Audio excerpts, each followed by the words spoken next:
maka kehidupannya dijamin oleh Allah Subhanahu wa taala sampai besok pagi nanti. Ulama mengatakan berarti kalau ada di antara kita hari ini meninggal dunia, maka meninggalnya husnul khotimah. Amin. Dan Rasul juga mengatakan kasih kabar gembira bagi orang yang senang datang ke masjid di waktu gelap, yaitu isya atau subuh, dia akan mendapatkan cahaya yang sempurna nanti di yaumul qiyamah. Amin ya rabbal alamin. Alhamdulillah. Pernah suatu ketika ada satu sahabat Nabi, sahabat Rasulullah yang bernama Sayyidina Abdullah bin Amr bin As. Dia lagi duduk, lagi suntuk, seperti orang lagi sumpah. Nabi Muhammad SAW memanggil, ya Abdullah, kemarilah. Karena dilihat keadaannya seperti ini, lagi susah, lagi sumpah. Dipanggil, ya Abdullah, kemarilah. Arba'un maka nafika fala yaqurrannaka ma fataka minad dunya. Ya Abdullah, pegangi wasiat saya, nasihat saya 4 ini, yang apabila engkau pegang nasihat wasiat saya ini, engkau walaupun tidak memiliki dunia dan isinya, engkau tidak memiliki mobil yang mewah, kendaraan yang hebat, rumah yang megah, istana yang besar, tapi kalau engkau punya 4 ini, maka hidupmu akan bahagia dunia dan akhirat. Ini Nabi ngasih wasiat ke sahabat. Ulama mengatakan sebenarnya wasiat ini ke kita, bukan ke sahabat Nabi. Sahabat Nabi tidak diragukan. Mereka itu orang-orang setia Rasulullah SAW. Laulahu, kalau bukan karena mereka, mungkin detik ini kita nggak bisa sholat berjamaah, kecuali karena perjuangan sahabat Nabi Muhammad SAW. Apa itu ya Rasulullah? Yang pertama Nabi katakan sidqu hadithin. Ya Abdullah, walaupun kau tidak memiliki dunia dan isinya, maka usahakan engkau menjadi orang yang jujur, jangan pernah berbohong. Nabi kita Muhammad SAW, jangankan muslimin, orang-orang kafir Quraisy pun menjuluki Nabi Muhammad Al-Amin. Mereka punya barang berharga, mereka punya sesuatu, nitipnya nggak sesama mereka, enggak, tapi mereka percayanya kepada Nabi kita Muhammad SAW. Di dalam hadis Rasulullah mengatakan, alaikum bis-sidqi fa inna as-sidqa tahdi ilal birr wa innal birra tahdi ilal jannah. Pegangi kejujuran, jangan ketipu dengan jabatan kita, jangan ketipu dengan harta, jangan ketipu dengan sesuatu akhirnya membuat diri kita berbohong. Kata Nabi, pegangi kejujuran, karena dengan jujur engkau akan mendapat dan mengundang kebaikan. Dengan jujur, dengan kebaikan tadi, engkau akan mengundang dan menuntun dirimu masuk ke surganya Allah Subhanahu wa taala. Ada sahabat Nabi Muhammad SAW pernah bertanya kepada Rasulullah, ya Rasulullah, ayaznil muslim, seorang muslim, seorang mukmin berzina enggak kira-kira pada saat dia sedang turun imannya? Nabi Muhammad, mungkin saja. Ayashrabul khamrul mu'min ya Rasulullah, apakah seorang mukmin itu mungkin saja dia minum minuman keras? Kata Nabi Muhammad, mungkin saja pada saat dia khilaf, pada saat dia sedang jauh dari Allah Subhanahu wa taala, mungkin saja. Walakin al-mu'min la yakdzib. Kata Nabi Muhammad SAW, seorang mukmin itu enggak pernah bohong. Bayangin, mungkin kita sehari berbohong, Allah. Ada Abu Nawas, salah satu orang yang penuh dengan hikmah. Dia kalau bicara tuh hikmahnya luar biasa. Dia pernah lagi uji orang-orang. Dia lagi melihat orang sekelilingnya. Kira-kira umatnya Nabi Muhammad yang tukang bohong masih banyak atau banyakkan jujurnya? Dia pernah kumpulin orang-orang, dikumpulin sama dia. Dia buka kopiahnya, dia bilang depan orang-orang, di kopiah saya ada surga. Lihat tuh, ada bidadari sedang loncat-loncat, ada sungai, ada keindahan, ada buah-buahan dan yang lainnya. Sahabat-sahabatnya Abu Nawas mau lihat. Dibilang, mana ya Abu Nawas, kita mau lihat juga. Katanya sebentar dulu, gak ada yang bisa lihat surga di kopiah saya kecuali orang tersebut adalah orang yang soleh. Maka orang pertama melihat, ternyata gak ada surga. Berarti orang pertama soleh bukan? Bukan soleh. Orang kedua nggak melihat, orang ketiga nggak melihat. Salah satu dari mereka ada kepala desa.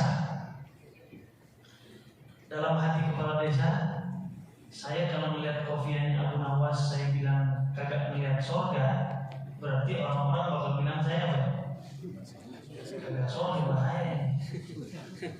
Maka pada saat dia melihat kofiah, dia bilang betul, Masya Allah ya Abu Nawas, surganya luar biasa. Betul, ada bidadari yang sedang berenang, ada sungai dari susu, ada sungai dari madu, ada sungai dari khawat dan yang lainnya. Wah, ini berarti kepala desa orang soleh. Di hati Abu Nawas, dia meneteskan air mata, dilap olehnya. Dibilang sudah mulai terlihat ada orang yang tidak jujur karena jabatan dia. Sang raja dengar, wah ini Abu Nawas bikin onar nih. Akhirnya dipanggil oleh sang raja, Abu Nawas, apa yang kau lihat, apa yang kau lakukan, semua orang lagi onar nih gara-gara engkau bilang di kofianmu ada surga. Betul ya raja? Sang raja juga mau lihat. Kata raja, waduh, saya juga mau lihat ya Abu Nawas, mana coba buktiin, kalau enggak mau dipenjara tuh Abu Nawas. Kata si Abu Nawas, silahkan ya raja, tapi syaratnya satu. Apa syaratnya? Yang melihat harus orang soleh. Nah, raja langsung deg-degan. Wah, gua mandi kena, mundur juga kena. Kata raja, ya udah, mana kofiannya sih? Dilihat sama si raja.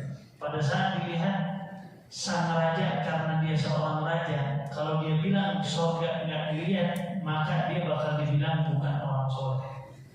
Dia rela berbohong demi kedudukan dia.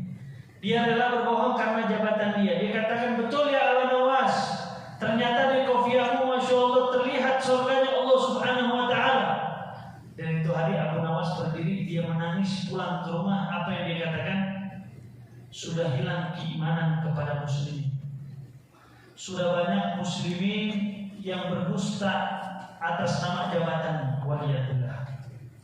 Maka pesan yang pertama dari Nabi kita Muhammad SAW, walaupun kita nggak punya apa-apa di dunia, jabatan kita biasa-biasa saja.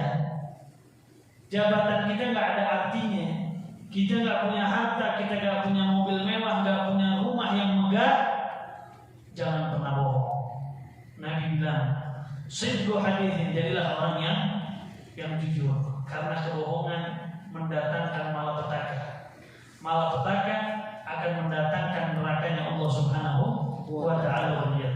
Dan yang kedua, Nabi katakan, hifdhu amanatin ya Abdullah, walaupun engkau tidak memiliki dunia dan isinya nggak apa-apa, yang penting jaga yang kedua ini ya Abdullah. Apa itu ya Rasulullah? Jaga amanah titipan yang Allah titip sama engkau ya Abdullah. Anak, istri, jabatan, ketampanan, kesehatan, itu semua titipan dari Allah. Ilmu yang kita punya itu titipan dari Allah Subhanahu wa ta'ala. Kalau tidak pandai-pandai kita menjaga titipan tersebut, maka yang punya bakal marah. Kalau yang punya marah, maka bakal dicabut titipan tersebut, bakal diambil. Karena yang punya siapa? Yang punya Allah. Jadi jangan sekali-sekali kita anggap kita bisa sholat hari ini karena kekuatan kita, bukan. Jangan kita anggap kita bisa baca Quran karena kepintaran kita, bukan. Kita bisa melakukan itu semua karena Allah titipin amanah kepada kita. Dulu ada seseorang yang mungkin kita kenal namanya, masyhur namanya Syekh Ibrahim bin Adham. Siapa yang gak kenal dia? Semua ulama memuji dia, bahkan dijadikan amalia. Sesiapa orang yang kehilangan barang, dia lupa naruh handphone misalnya di mana, dia lupa naruh dompet di mana, dia lupa naruh bukunya di mana, bingung, maka suruh kirim Fatihah ke Syekh Ibrahim bin Adham dengan niatan minta doa sama Allah Subhanahu wa ta'ala biar barangnya cepat ketemu.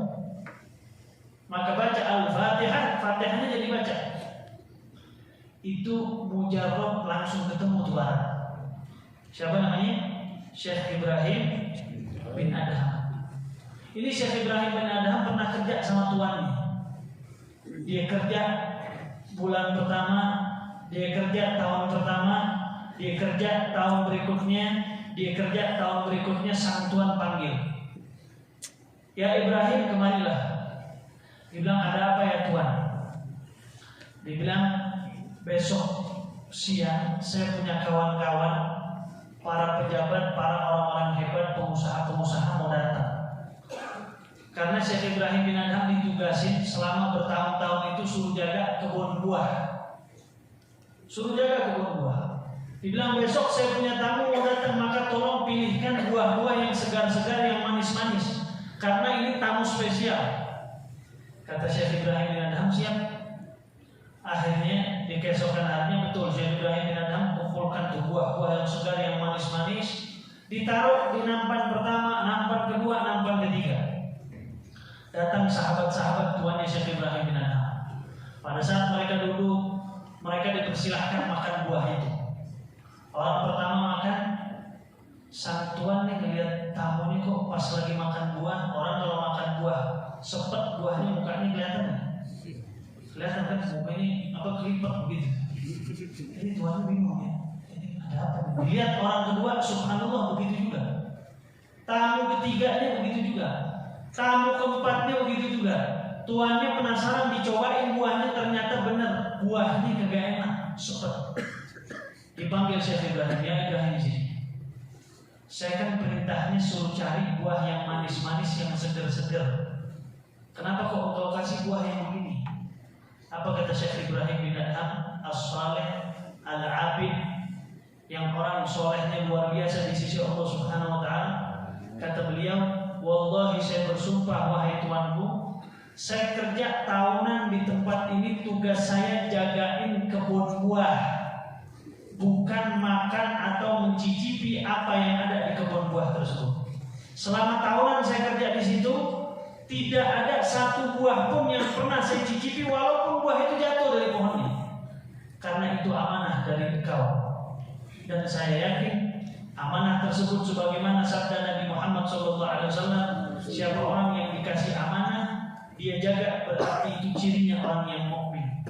Siapa orang yang tidak bisa menjaga amanah, maka dia adalah orang yang munafik. Waliyadillah. Kita kalau kembali ke diri kita disuruh jaga warung misalnya, ya suruh jaga warung rokok, apa lagi, ciki misalnya, ada makanan, ada apa. Kira-kira satu hari berapa rokok yang hilang? Berapa rokok yang kita isi kan? Kira-kira berapa ciki yang kita bawa pulang ke rumah? Ya, lihat Syekh Ibrahim bin Adham. Karena begitu akhirnya dia menjadi wali min awliyaillah. Orang dulu amanahnya sampai sebegitunya, luar biasa. Dan yang ketiga kata Nabi kita Muhammad SAW, ya Abdullah, kalau engkau nggak punya dunia dan isinya nggak masalah, yang penting jaga yang ketiga ini ya Abdullah. Apa itu ya Rasulullah? Husnu khuluqin. Engkau jadi orang yang berakhlak, yang beretika, yang beradab, mulia ya Abdullah. Kau nggak punya harta, yang penting sopan jadi orang. Ketemu orang yang lebih dewasa dari engkau, hormati dia. Ketemu orang yang lebih kecil dari engkau, maka cintai dia. Ketemu orang yang sebaya dengan engkau, dukung dia. Jadi orang yang baik, akhlak, jaga lisan, jangan suka mencaci maki orang. Para anbiya dari Nabi Adam sampai baginda Nabi Muhammad SAW, makhluk sababan, mereka tidak diciptakan di muka bumi buat caci maki orang. Gak ada tuh. Oh antum kafir, antum orang kagak benar, antum tempatnya di neraka, gak ada. Tapi mereka diutus ke muka bumi untuk menyempurnakan akhlak-akhlak yang tadinya rusak. Lihat baginda Nabi kita Muhammad SAW. Kita kalau baca sejarah, ternyata banyak orang masuk Islam di zaman Rasulullah karena adabnya Nabi Muhammad. Nabi Muhammad ini punya tetangga Yahudi, musuhnya Nabi luar biasa. Dia kalau ketemu Nabi, bahkan di riwayat bilang Nabi itu diludahi. Ya, itu setiap pagi dia kalau keluar dari rumahnya, dia sengaja ambil sampah-sampahnya dia yang bau, dipilih yang terbau dari sampahnya, dilempar ke depan rumahnya Nabi Muhammad SAW. Nabi itu tiap pagi, tiap buka pintu adanya sampah. Kalau kita mungkin kalau buka pagi dan kita tahu orang yang buang, kira-kira kita apa nih, teman? Ini orang baik. Mau kita ribut, kita mencuri, tapi ini Rasulullah yang Allah puji di dalam Al-Quran, wa innaka la'ala khuluqin azim. Itu istrinya sampai menangis Siti Aisyah. Dibilang saya nggak pernah jumpa ada satu makhluk seperti Nabi Muhammad SAW. Akhlaknya luar biasa. Dia tahu siapa yang lempar, dia tahu siapa yang ngotorin depan rumahnya Nabi. Tapi Nabi keluar pagi-pagi, Nabi cuma sapu, Nabi bersihin, Nabi ambil, Nabi buang ke tempat sampah. Kira-kira masalah selesai nggak? Selesai. Ada ribut itu. Besok pagi gitu lagi. Nabi juga begitu lagi, nggak bosan. Nabi bersihin, Nabi buang. Sampai beberapa hari kemudian, tiap hari dilempar seperti itu, sang Yahudi malu. Katanya, ini bukan basyaranya, ini bukan manusia biasa. Saya yakin ini adalah malaikatnya Allah Subhanahu wa Ta'ala. Lihat, Nabi Muhammad dipuji sampai dikatakan jangan-jangan ini malaikatnya lagi ada di muka bumi. Nabi pas pagi-pagi buka, sampah udah gak ada. Nabi gak ada. Mungkin kalau kita udah alhamdulillah. Nabi akhlaknya enggak. Tetap Nabi datang ke rumah sang Yahudi, Nabi ketuk rumah. Ini Yahudi nanya, ya Muhammad ada apa? Dibilang enggak, saya setiap pagi tuh buang sampah. Ada yang mau dititip apa enggak? Ini Yahudi langsung spontan menangis. Apa kata dia? Asyhadu an la ilaha illallah wa asyhadu annaka Muhammad Rasulullah. Dia masuk Islam gara-gara akhlaknya. Maka ulama mengatakan berapa banyak orang masuk Islam itu bukan dengan kata-kata, tapi mereka masuk Islam itu dengan etika. Maka jaga akhlak Nabi Muhammad SAW.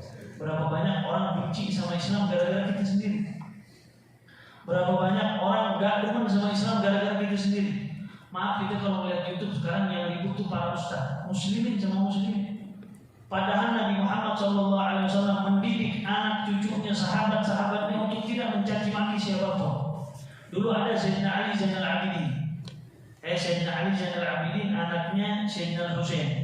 Sayyidina Husain anaknya Sayyidina Ali bin Abi Thalib. Yang menikah dengan Siti Fatimah anaknya baginda Nabi Muhammad SAW. Ini Sayyidina Ali Zainal Abidin pernah lagi jalan sama sahabat-sahabatnya. Di jalan dicaci maki sama orang, dicaci maki habis. Dia bilang anta penipu, anta sahir, anta begini. Sahabat-sahabatnya bingung, ya Ali itu kok diem aja, kenapa nggak dibalik caci? Kata Sayyidina Ali, kita dididik sama ayah kita, yang ayah kita dididik sama ayahnya, yang ayahnya dididik langsung dari Rasulullah SAW. Makhlukna sababan, kita tidak diciptakan di muka bumi untuk mencaci maki siapapun. Dan ada ayahnya Sayyidina Husain dan Sayyidina Hasan. Pernah suatu ketika mereka masuk masjid. Pada saat mereka masuk masjid, lihat ada satu orang tua lagi ambil air wudhu. Dia lagi ngambil air wudhu, ngambil wudhunya salah. Mungkin gitu kalau anak-anak santri yang udah 5 tahun, 10 tahun, lihat ada orang tua ngambil air wudhunya salah, mungkin kita kata bego langsung. Ini orang tua itu udah bawa tanah itu. Saya masa gak ngerti cara wudhu. Tapi mereka dididik langsung dari Rasulullah. Jadi mereka adabnya luar biasa. Mereka ngelihat pengen nasihat mereka tuh sampai ke orang tua tadi. Sang kakak Sayyidina Hasan panggil, ya Husain sini. Kenapa? Dia bilang ente sekarang pura-pura wudhu cepetan. Samping itu bapak tua, ente dulu salahin sama seperti orang tua itu. Terus nanti lo mau tegur. Oh begitu ya. Ini Sayyidina Husain pura-pura wudhu nih, sampai itu bapak tanya. Pas dia lagi wudhu, Sayyidina Hasan kakaknya bilang, ya Husain, memang ente nggak tahu cara wudhunya Nabi Muhammad SAW yang benar. Kita kan dididik cara wudhu yang benar. Gimana ya Hasan? Nih cara wudhu yang benar tuh begini. Diajarin.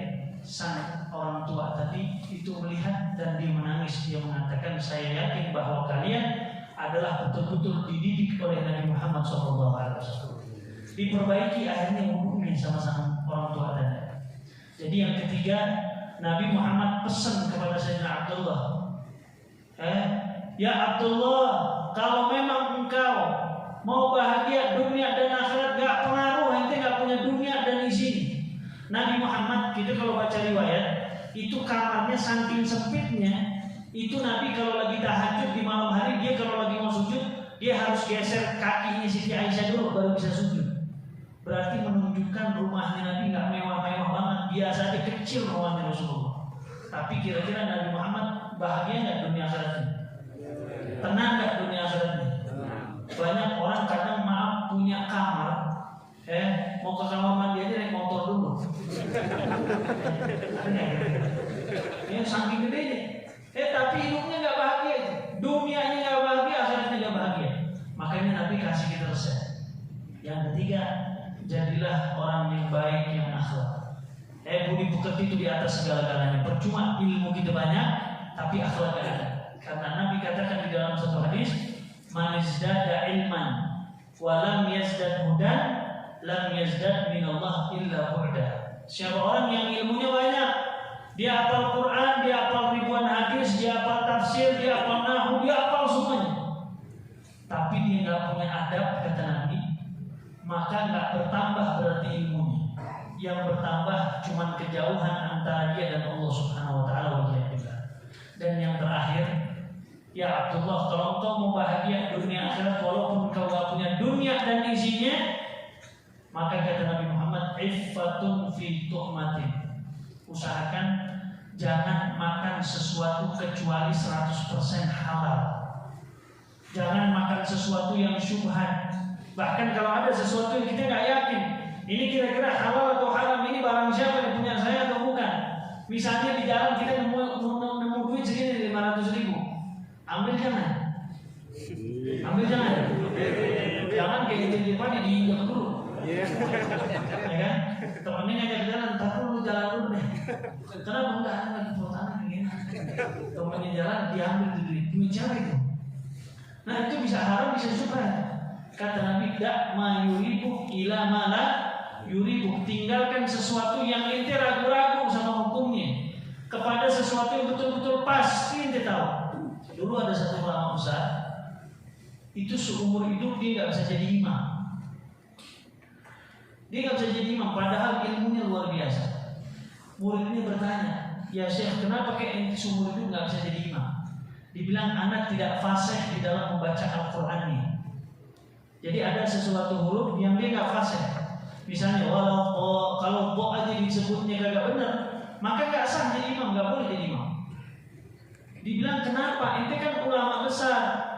Dibilang mungkin dulu pas saya lagi kecil, saya lagi jalan sama ibu saya. Saya nggak sengaja di jalan tuh nemuin korma, satu butir korma.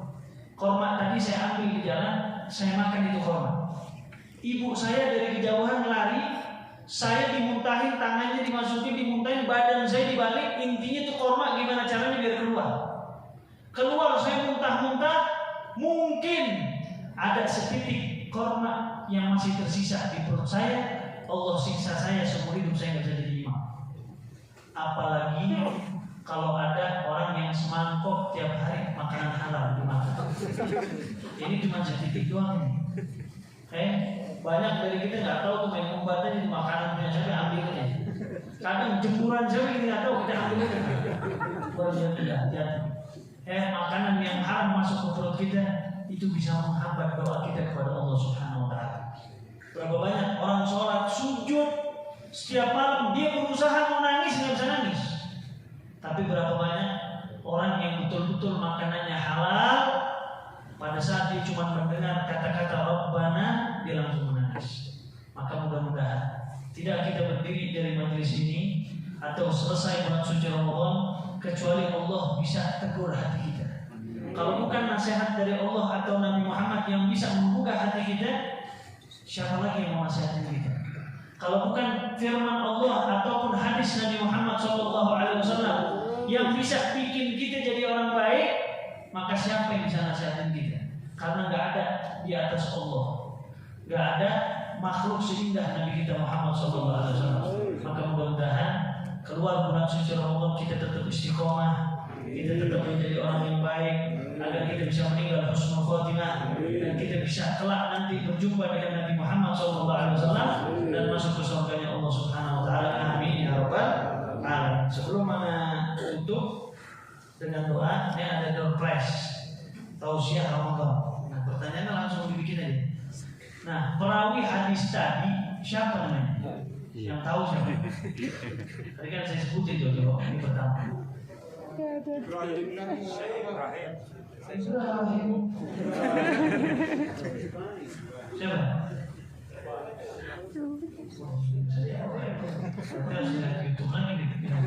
Ya udah ganti pertanyaan. Siapa ulama yang tadi terkenal amanahnya? Tapi diingetin betul. Paling belakang. Nah,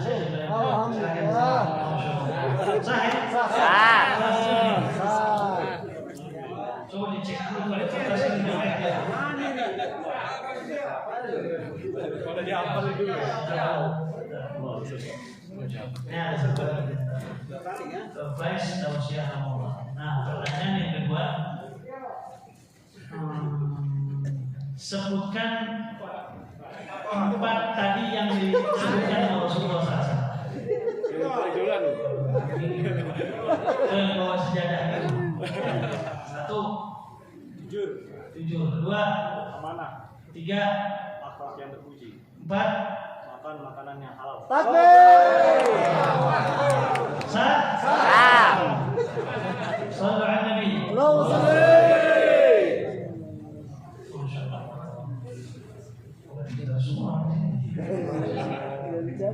Bismillahirrahmanirrahim. Allahumma salli wa sallim ala sayyidina Muhammad wa ala alihi wa sahbihi. Allahumma rabbana zidna 'ilman wanfa'na bihi ma 'allamtana waj'alna mahbuban fi qulubi 'ibadik wa 'azizan fi 'uyunihim waj'alna wajihan fid dunya wal akhirah min al-muqarrabin katsiran nawab ya hasanan fi 'ali qa'imin bila zawal ya mubdi'an bila midal fa alhamdu wa minna wa bishara wa ala kulli hal sallallahu ala sayyidina Muhammadin wa alihi wa sahbihi wasallam walhamdulillahi rabbil alamin.